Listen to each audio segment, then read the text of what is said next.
Precisely, President Ruto William, what is your view about your situation and your expectations vis-à-vis this global institution and how to fix the situation in your country and the continent?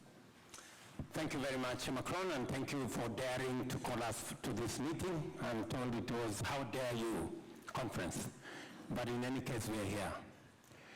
Let me just speak to this in two ways. Number one, I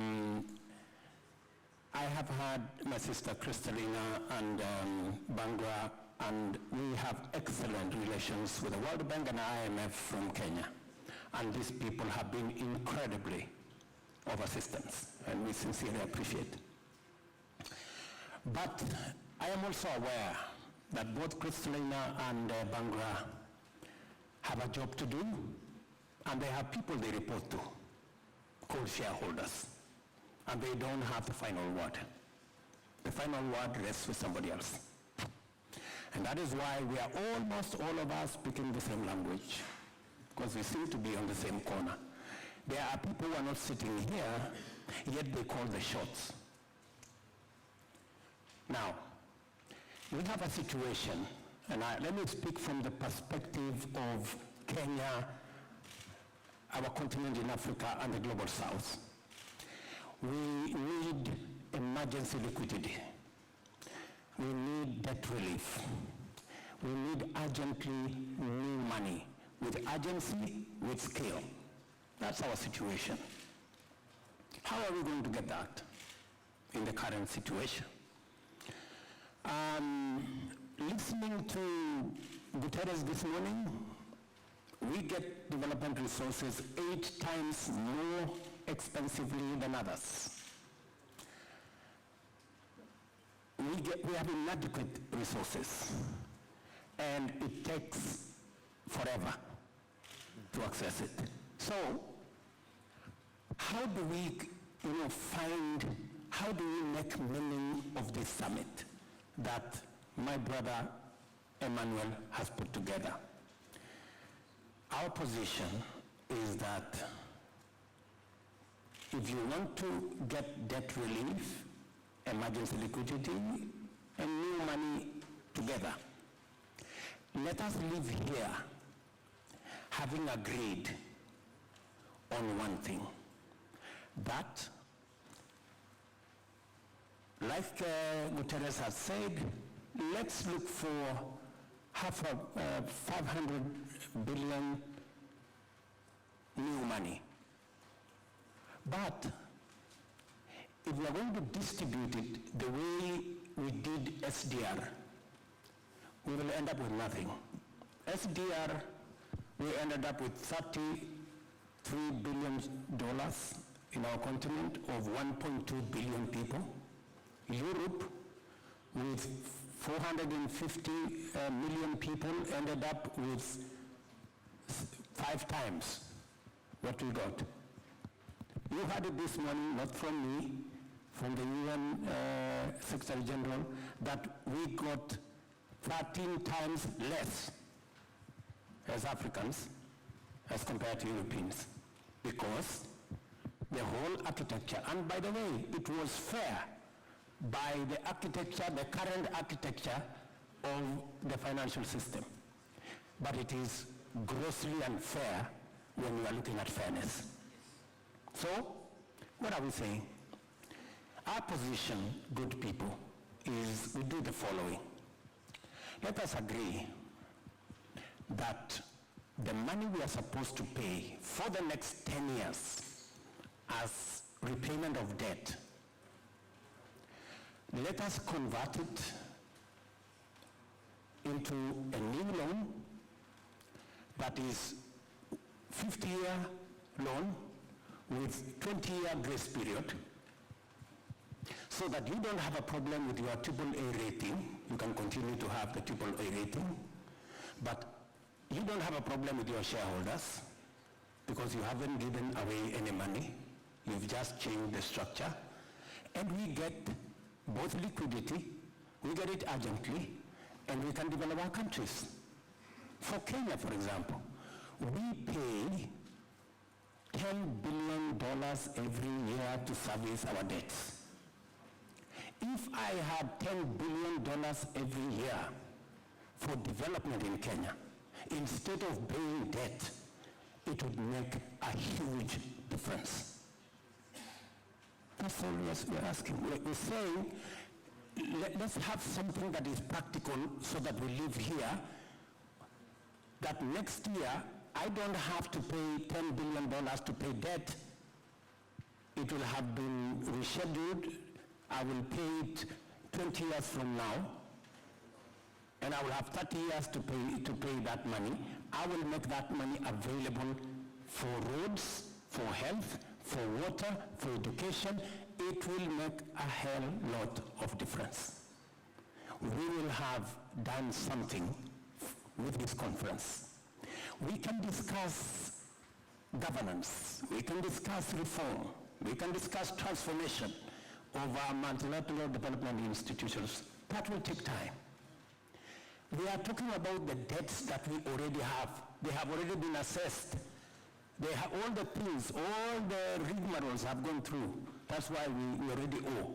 So we are saying, let us take either 10, 15, 20-year debt that we would have paid for the next 20 years. Let's have that money to grow our economies. It will make a whole difference. Let us be deliberate about climate financing. Those are the two things I'm going to ask. Let's be deliberate about climate financing. Since we agreed in 2015 on emissions, that we reduce emissions by 45% by 2030 and net zero by 2050. Are we moving anywhere in that direction? No. What has happened?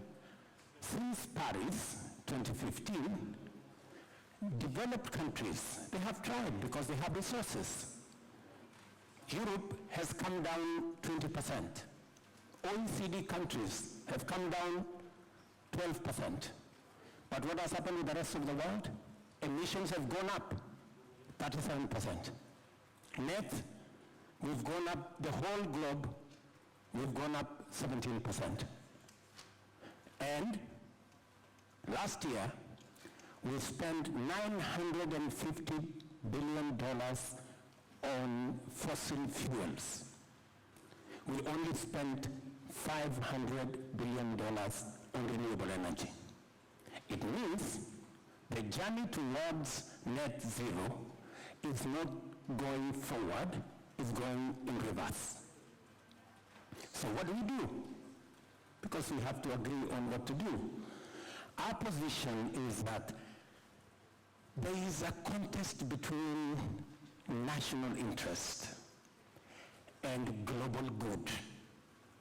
And in a contest between national interest and global good, national interest wins.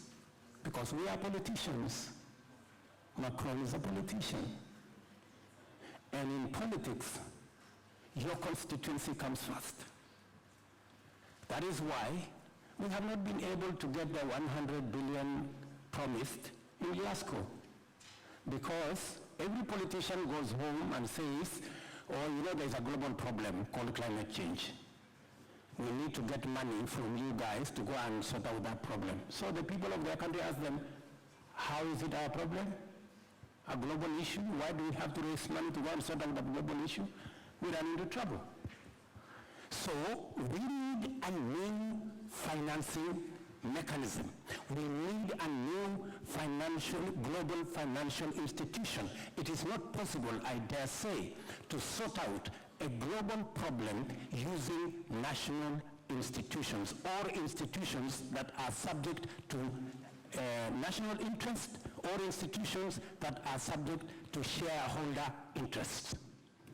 How do we do it? Let me conclude. How do we do it? This is our proposal. There are already 4 proposals on the table. My good sister here from the IMF and others have said we should explore the possibility of carbon price flow, right? They've said let's make a proposal $25 US for the least developed, $50 per ton on carbon, and 75.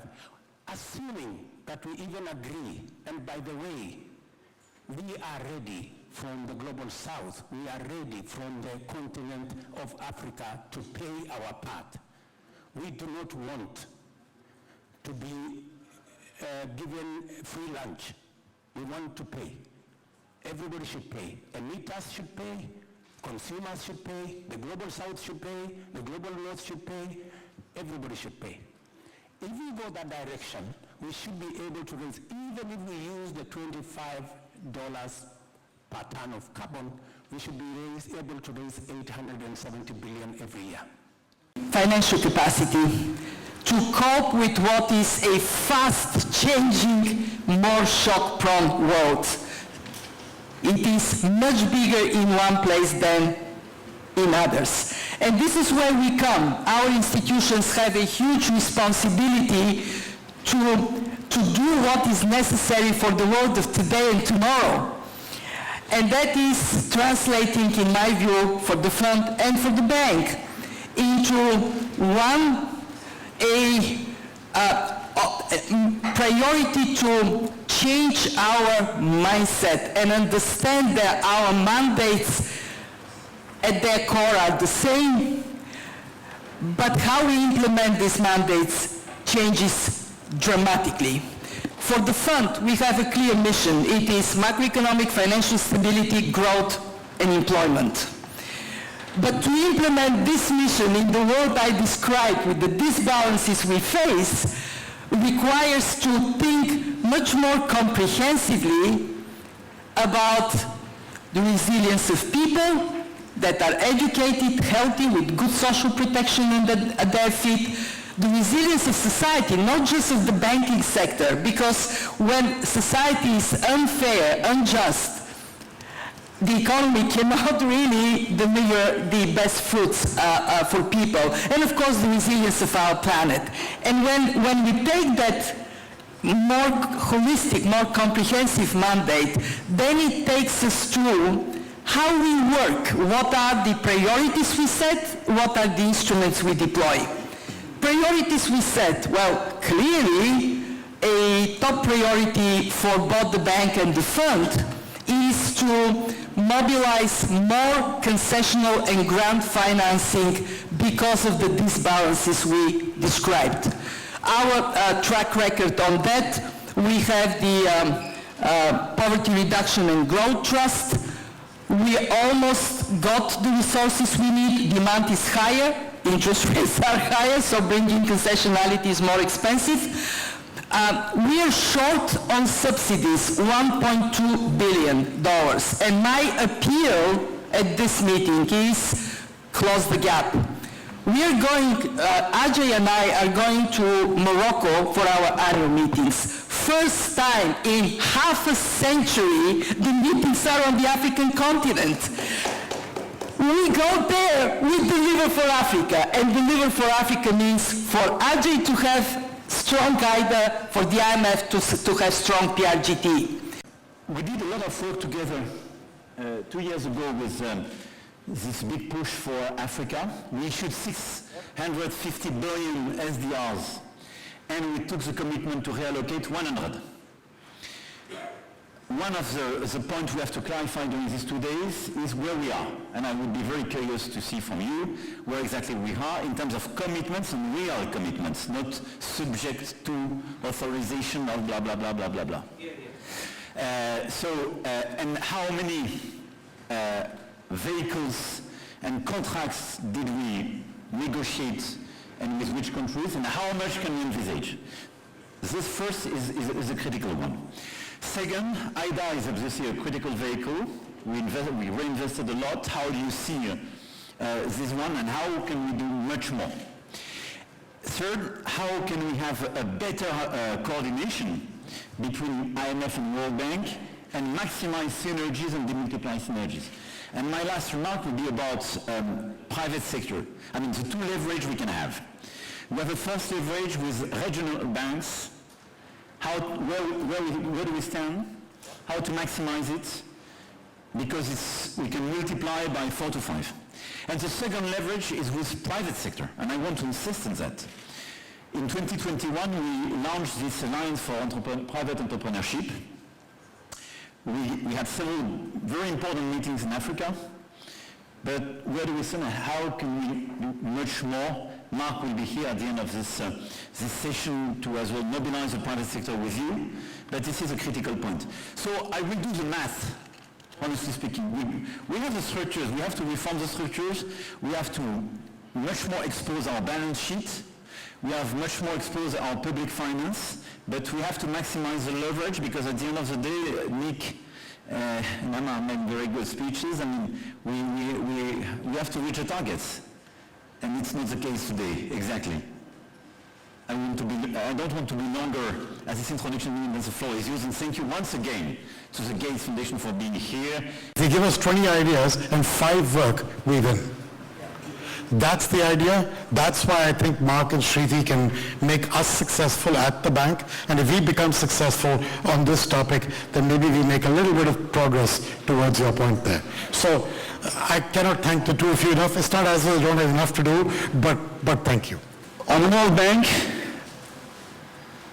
we are blocked today, if we are honest together, because on one side the shareholders say we will refuse the recap if there is no reform, and the reform is complicated. What I suggest is we do need a bold roadmap where we say, let's maximize the leverage, saying the good work you will make. For $1 being invested by the World Bank, we get $1 by the private sector. This is the leverage we have to focus on and the target we need to maximize. If we do so, as shareholders, we have to commit to accept the increase and the capital increase. My target is $5 for one. If this is my target. I can't tell you today what the time frame will be, but I tell you, if you only get 1 for 1, we fail. No, but this is at least today, we have eviction impact. I will be honest. For a lot of shareholders, the main argument is to say, sometimes when we have World Bank, private sector just leave. This is where we start. Yes, yes. So nobody told me that I was too shy till now. So what we need, if this is 1 for 5, I'm super happy. At least I'm speaking under the control of the best expert. If this is 1 for 1, it's super. You have my commitment that we will accept the capital increase to double. Because today it's 100, I will make clear for everybody for the math. It's 100 billion. It means that if we mobilize it properly, we can get 100 billion addition from private sectors. If we do so, precisely to bridge the gap mentioned this morning by Secretary General, we should double the capital of the World Bank. This is the only way, and by enlarging progressively as well the governance and the participation, to deliver what we have to deliver. So let's focus on, at the same time, maximizing the leverage. I take your point, so if it could be very rapidly 1 for 2, you will facilitate our life. And let's accompany this reform from capital increase. I think it will be a tremendous effort. William, the final word for you. Just what we are saying is different. It's not what you're saying. You're saying is good, but it's not what you're saying. We are not saying that we continue to have what the taxes France is paying, the taxes Kenya is paying in the current setup. Those are national issues. We need a financial transaction tax at a global level where even countries like Kenya pay. We do not want anything for free. You will pay more eventually because you have a bigger economy. We will pay commensurate to our economy. And we want those resources controlled not by IMF and World Bank. Because IMF and World Bank, you have the final say. We don't have no say. We want another organization of equals, where you have as much say because you pay as much as we do because we also pay. That's the organization we are looking for. And that is why we are saying we need a new financial architecture where governance where power is not on the hands of a few people. We can agree on the governance of the institution.